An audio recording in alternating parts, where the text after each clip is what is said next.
My name's Ryan. We're in McKinney, Texas, getting ready for Speedrailz. My role here is assistant general manager, working under Nathan.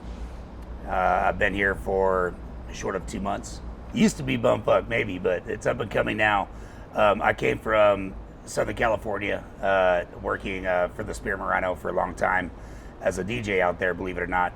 Also did bar backing on the weekends, wanting to learn a little bit more about service hospitality from a different aspect as opposed to just being in the DJ booth and running the entertainment. So I did that for quite a while in Southern California. I moved out here in 2010. I moved to uptown Dallas. I actually moved to the Cirque when it was about 3/4, or not even 3/4 full, maybe 50%. So it was brand new.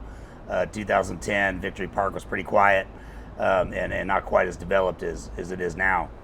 I continued on working for the Rhino in a DJ capacity. Quickly left and joined Rick's Cabaret as a manager there.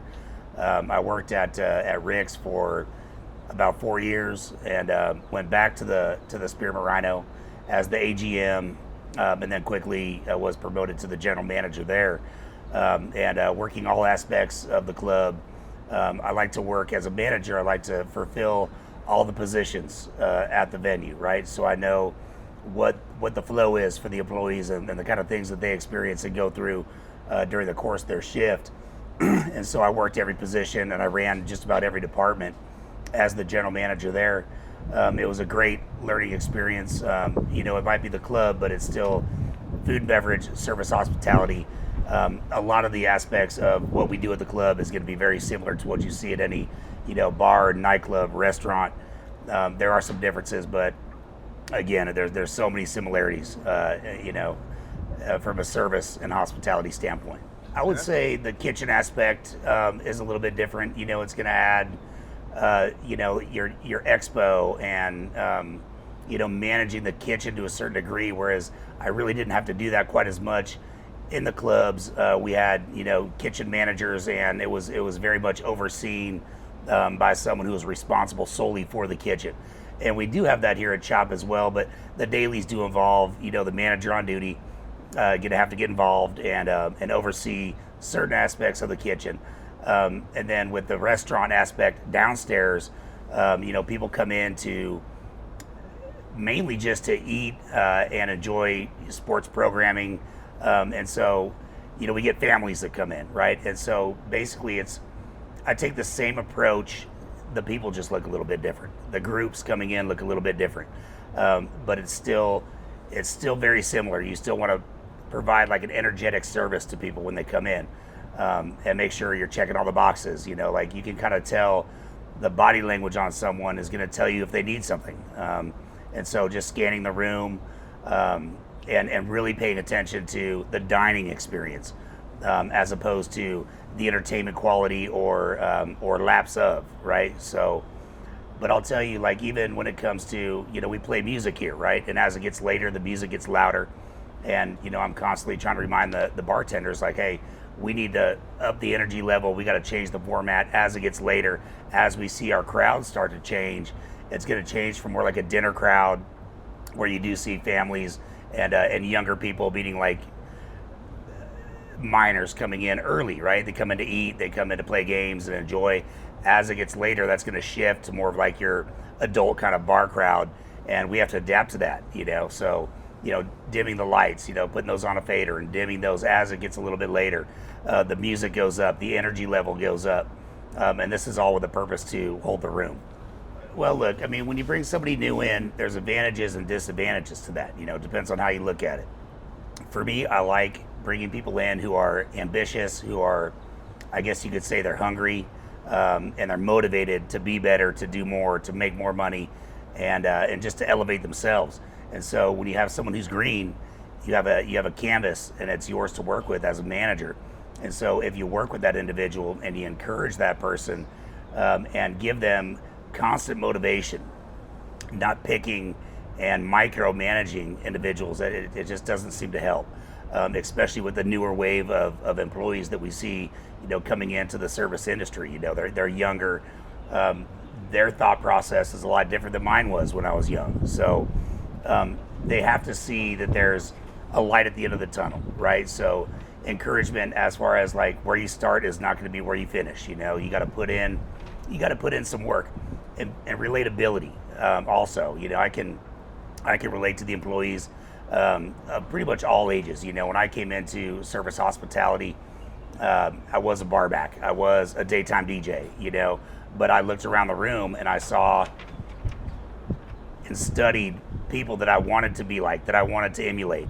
And I share these kind of anecdotes with them, and you call them like shiny stones that people can take and they can make them theirs, right? So we study bartenders who are rocking, who their bar is always packed, right? And they're just grinding through, and they're strategizing. Every move they make is with a purpose.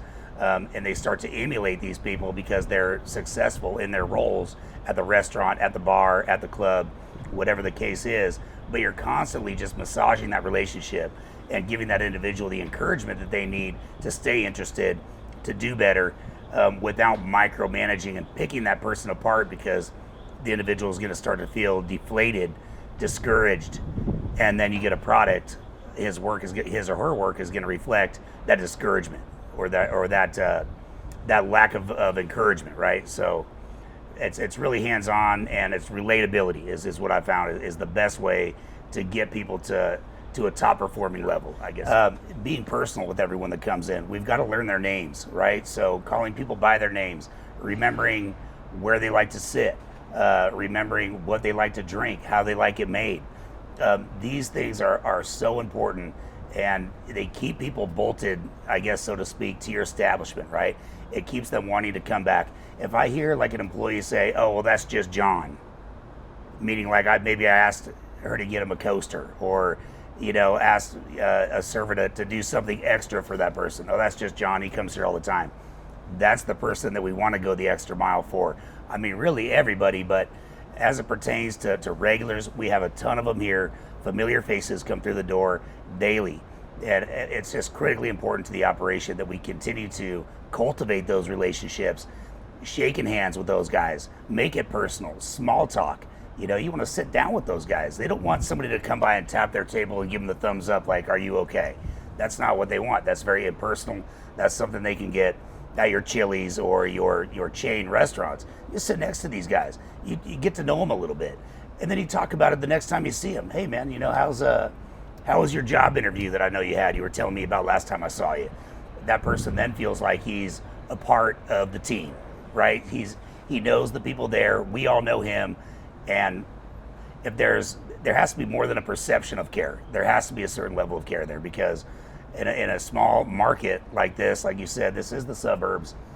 You know, we don't have business traveling guests, right, that we can count on to come in and kind of like basically feed the establishment or feed the people in it.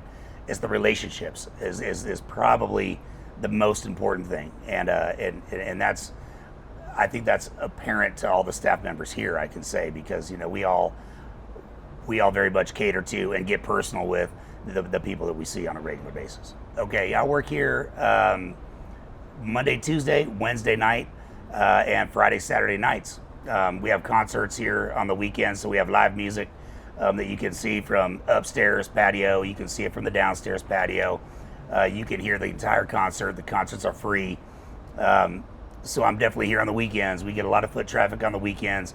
And then it's really cool because after the concert, you know, the upstairs patio here turns into more like a nightclub feel.